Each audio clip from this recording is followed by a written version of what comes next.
Hello, my name is Dr. Jackalyn Rainosek, and I am with DTP-Leadership Group. As you know, this is Hot Topic Bold Talk. This is podcast 129.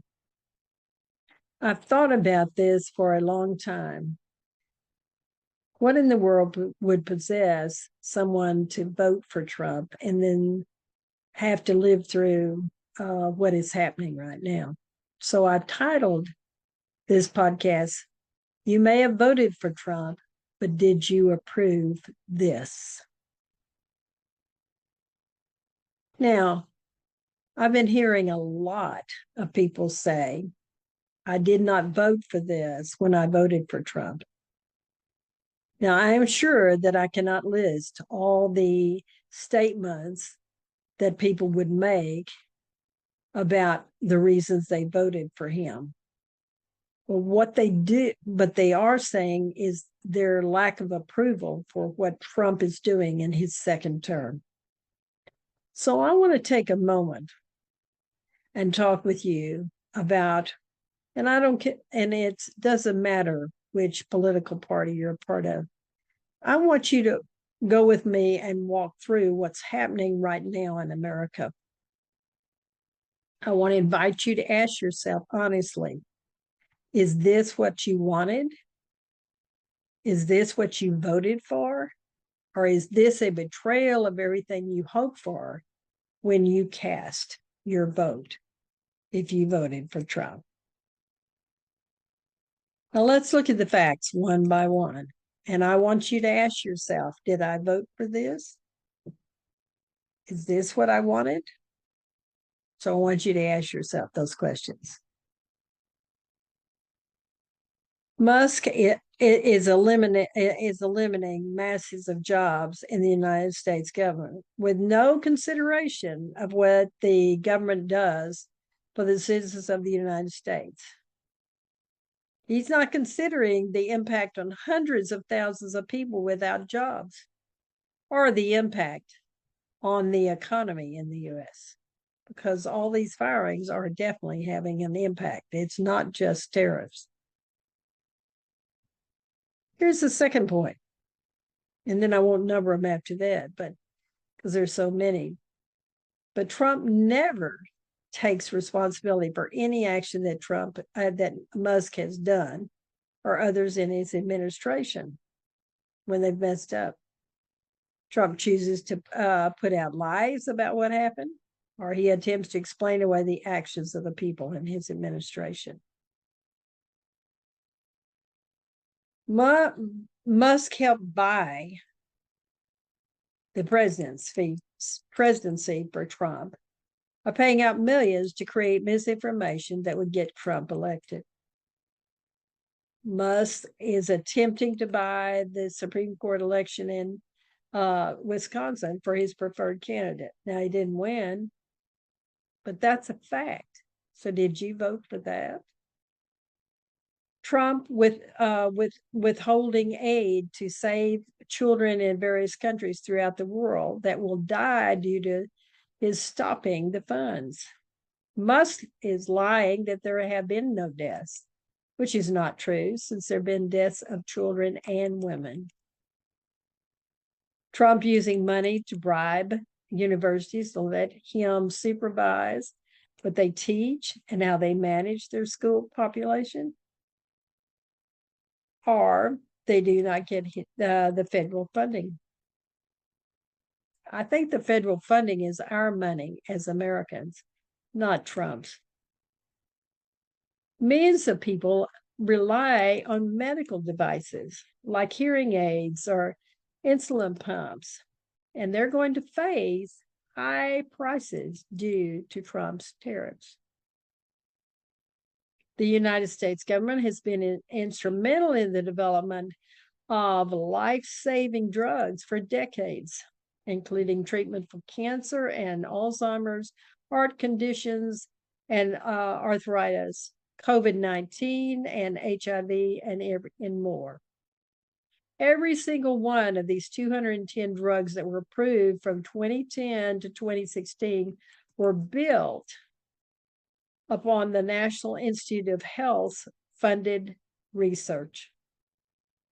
Due to the withdrawal of funds, federal agencies such as NIH and the National Science Foundation have ended or are in the process of ending hundreds of active research projects, and patients will pay because these projects are not available. Now, did you vote for that?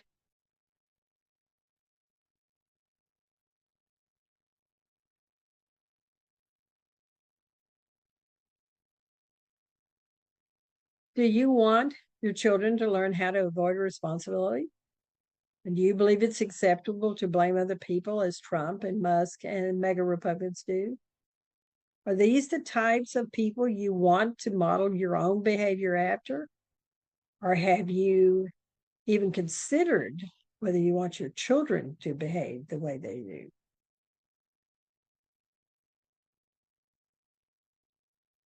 Trump has destroyed the healthy economy that Biden built. And now he wants to blame the Federal Reserve chairperson, Jerome Powell, for the disaster Trump has created with the economy, this tariff war he has implemented. Trump and mega Republicans use gerrymandering to minimize people of color, women, Democrats, and anyone that does not support their ideology, to establish state electoral districts to win elections. I live in Texas, and gerrymandering is the reason we are currently a red state with a state legislature that is controlled by mega Republicans. The SAFE Act just passed the House of Representatives, which is the most extreme voter suppression bill that imposes the most burdensome voter restrictions in modern history on registration. You don't get to register if you can't pass the things required in the SAFE Act. And I'll go into more detail about what that is. But did you vote for that? Would you support the SAFE Act? Medicaid isn't just for the poor, yet the Republican-controlled Congress has eliminated it from the federal budget. Now, somehow they think that the states are going to take care of it. But you and I know that in many states, they won't do anything to help. $10 trillion has been wiped out of the U.S. economy, pensions, retirement funds, savings accounts, 401ks, and portfolios due to Trump's tariffs and the severe collapse of the stock market. Trumponomics and the Trump's administration's moves and counter moves on tariffs, deportation, and spending cuts are to address the, quote, federal deficit. Yet it is proven by many economists that these actions they're taking will not address the federal deficit. In fact, they're ignoring it. Thanks to Trump, America's whole reputation is shot. The U.S. and the past presidents have spent centuries with strong alliances with other democracies. However, those relationships are gone now. Massive cuts to NASA science was in the White House budget plan. People familiar say this will impact future missions. NASA's science budget, which supports space, telescopes, and interplanetary robotic missions, could be cut nearly in half. Did you vote for that? Trump plans to eliminate NOAA climate research by deep cuts to the National Oceanic and Atmospheric Administration. Now, I've talked about this in a previous podcast. They research weather, climate, and ocean, and it's going to be terrible with the cuts that that have been proposed.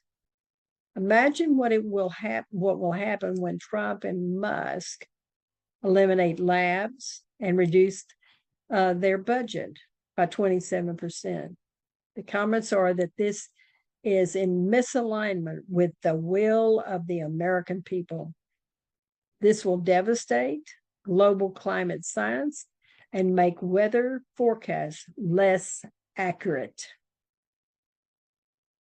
Did you vote for that?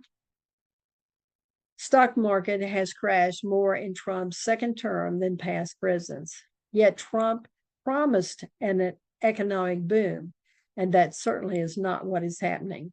Economists have said that his aggressive measures, which tariffs can affect 11% of the nation's gross domestic GDP products. Trump's tariffs are making stagflation a real risk for the United States for the first time since 1970s. Stagflation is a persistent high inflation combined with high unemployment and stagnant demands in the country's economy. I lived through the 70s. I know what it's like. Trump's refusal to respect the courts and rule of law have created a disturbing realization that the three branches of our government, legislative, judicial, and administrative, are negatively affecting the checks and balances that have been a part of our nation from its inception. Members of Congress that are Republican are fearful to speak out against Trump, which lessens the power and authority of our nation and threatens our democracy. Hear the many stories of immigrants that have been deported that are not criminals. And all of this is a hateful vendetta that Trump has against specific groups of people, or wants to attack groups of people that Biden and other presidents supported being a part of our communities in the United States. It's all a hate campaign. I read a recent one about small business owners are receiving the blunt of Trump and Musk attacks. And a terrible example is the number of mom and pop restaurants in the Washington, D.C. area that will probably go out of business due to the severe cuts of employees from the federal government. There are hundreds of thousands of examples that I've read about that could show you the pain and anguish that Trump has brought to our nation. So I want to move to provide some detail of the actions being taken and statements being made by legitimate press that can allow us to make better decisions on how we are going to resist and stand up for the values, the principles, and the rule of law that makes us who we are, not what Trump and mega Republicans want us to be. Let's have a check with reality of what we need to know to stand up and refuse to participate with Trump, Musk, or any of the cowardly Republican representatives in the House and Senate. So my next section is entitled Breaking the Backbone of American Progress, because that's exactly what is happening with Trump's actions and Musk's action. In the Forbes newsletter on April 8th, they provide the cost of medical devices. Unlike pharmaceutical companies, medical device makers did not get a carve-out from the levies. Some 40% of all devices are manufactured overseas in Mexico and Europe, which now face tariffs that are between 25 and 20%. Even devices manufactured in the U.S. may require imported parts, which are subject to tariffs. The CEO of one health system in this article says that it could cost him $10 to 25 million a year due to the tariffs. In the conversations on March 28th, they give a number of examples that will happen all over our country due to the cost and the cuts in science funding and the harm it will bring to American health. So the cutting of funds for sciences will create real harm to Americans and their health.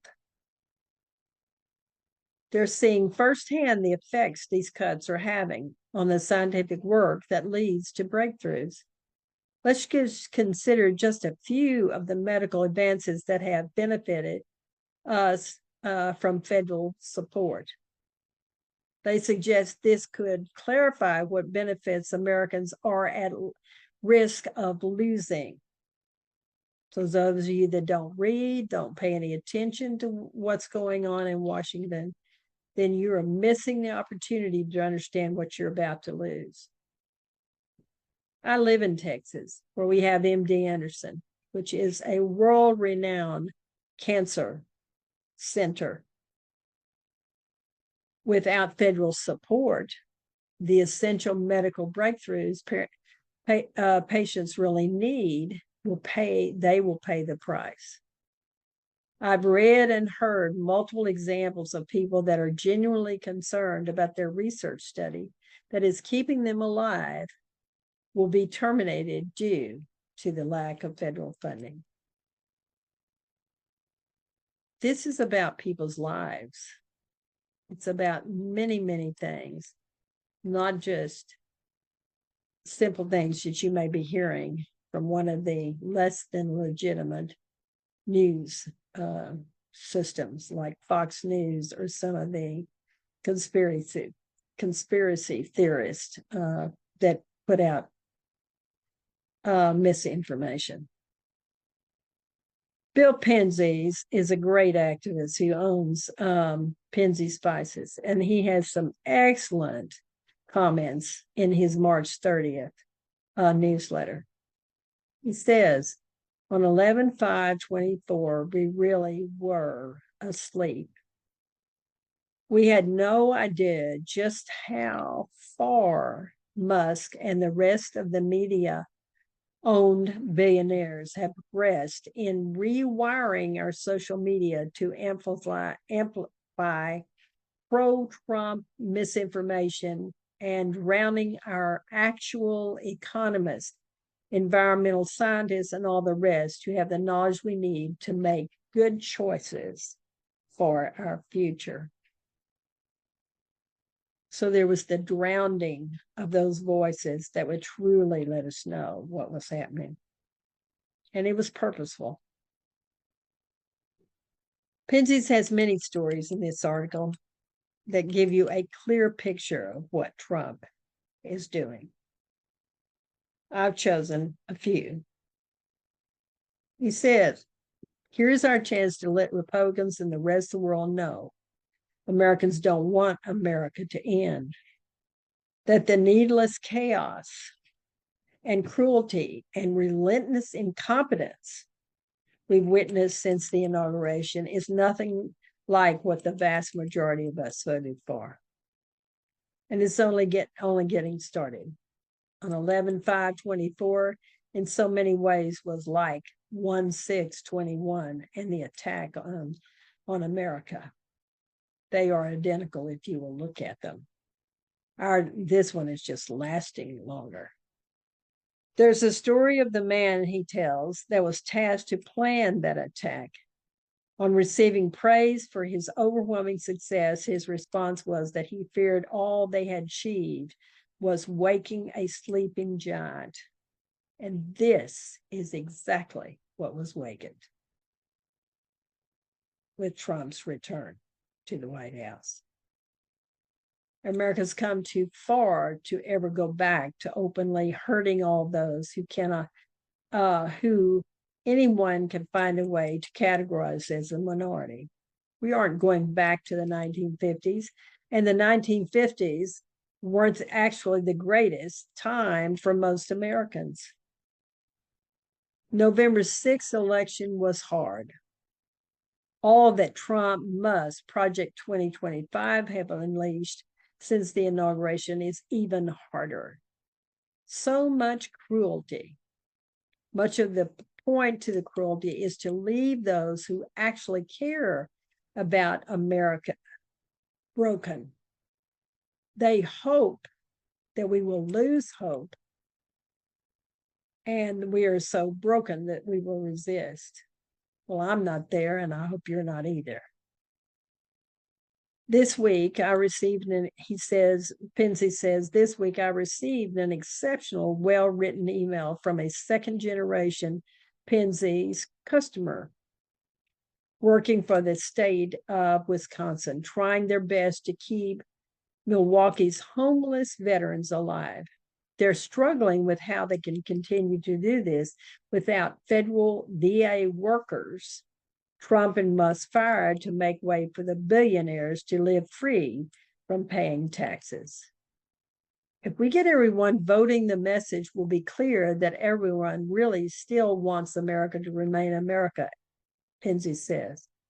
We want the checks and balances of these three branches of the government keeping each other in check. We want our veterans taken care of, and we can afford it. Then we go to the Democratic redistricting committee. It spends all their time fighting gerrymandering and taking stands where Republicans are doing everything they can to get the extremist candidates they have to win and continue returning America to the 1950s. The win in Wisconsin was portrayed by the head of the committee, AG Eric Holder, in his April 17th newsletter. The win for the Democrats in this election will reverberate beyond the borders of that state and was, as Elon Musk said, a referendum on the Trump-Musk alliance. What it is that they have been doing to our country as they tried to reorder our society.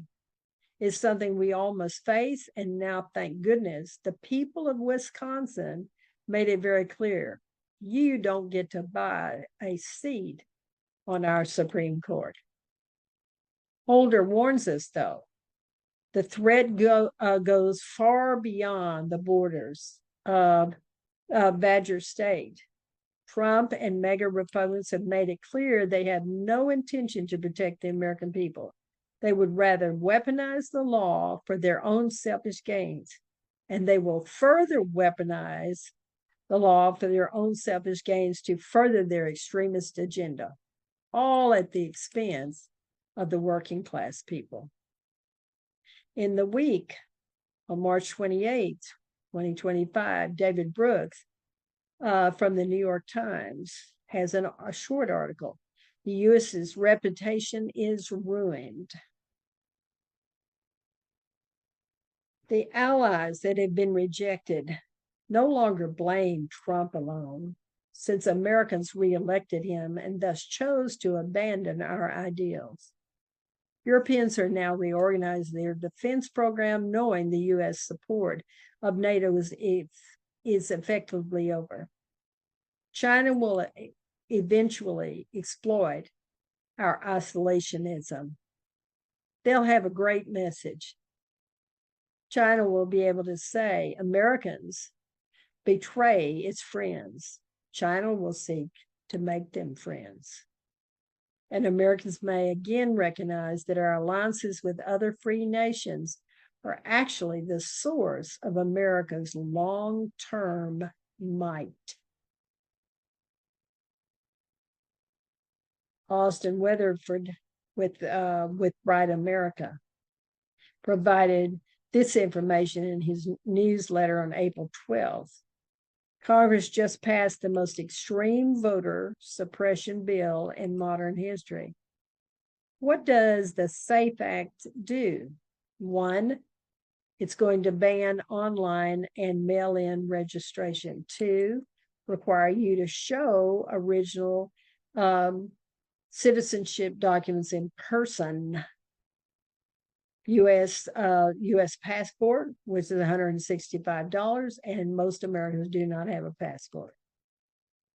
If you have a birth certificate and your name has been changed due to marriage or whatever, then you're out of luck because you have to have the original birth certificate or certification of naturalization. Only immigrants who applied for and been granted U.S. citizenship would have this.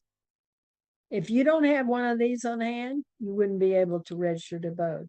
And there are no exceptions, no flexibility, no workarounds. The SAFE Act is a mandate for aggressive voter purges. The bottom line is call your senators and tell them to vote no on the SAFE Act. One of the easiest ways to make your voice heard on acts like this is to get on the newsletter for the League of Women Voters. They keep you up to date on what's going on in Washington and in your state. And in a few minutes, you can work through their system and express the ones that you want to say reject these acts, like the SAFE Act. The New York Times newsletter on April 16th, Opinions Today, Trump's Economic Thinking is a Delusion by John Gouda, because he talks with Kaya Scanlon, who's the author of In This Economy. In This Economy. She's talking about that in this economy, we can see very clearly what he is doing. And she says, the economy is how money and markets really work. And she's written the article that is the book that is entitled that. And she says, as the administration bounces between alienating allies, and promising a manufacturing renaissance, Trumponomics looks like an effort to forge a different future and more like a confused, self-defeating program and longing for past times. On Saturday, April 5th, the New York Times had another article, Opinions Today, What Are We Doing? It gave a firm message from Jason Furman, who advised the Obama White House. It all comes down, he says, to the fact that Trump has two consistent beliefs when it comes to tariffs, and he's wrong on both of them. For more on Trump's tariffs, he's given a list of books that you can read. They're not tariffs. They're sanctions by David Dayen for the American Prospect. Another book is Will Malignant Stupidity Kill the World Economy by Paul Krugman, and Trump's Aggressive Push to Roll Back Globalization by Sam Fleming, and Delphine Strauss from the Financial Times, excuse me. Now, if you want to understand what the people around Trump are thinking about tariffs, then you can go to a conservative, pro-tariff think tank, American Compass, and you will find some articles there. The One Word That Explains Globalization Failure and Trump's Response by Cass, How to Think About a Liberation Day by Nicholas Phillips, Trump's Tariffs Aim to Reset the Global Trade and Boost American Workers, which it is not doing at all. Here are from his comments that he ends this article with. One of the major factors behind Trump's election was inflation, which made Americans unhappy, even though the economy under Joe Biden was strong.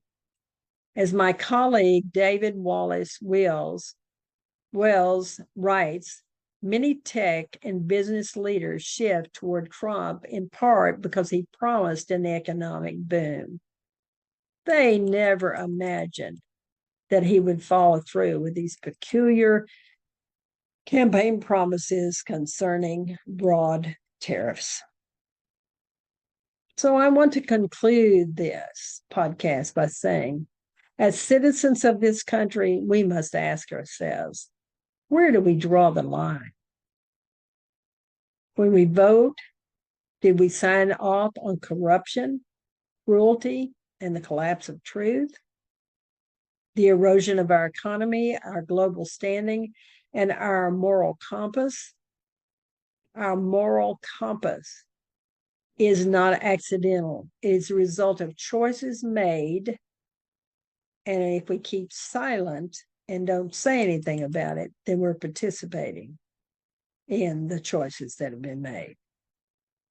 This is not about party loyalty anymore. It's about the soul of our nation. And we must confront what is happening, speak out, and stand up for justice, for the democracy, and for the future of our children. Because if we don't, we'll have to answer, not just, did we vote for this, but why didn't we stop it? So I hope that you will listen to this podcast again, carefully consider the information I've given you, and find a way to stand firm and resist what is happening, even though you may have voted for Trump. Thank you.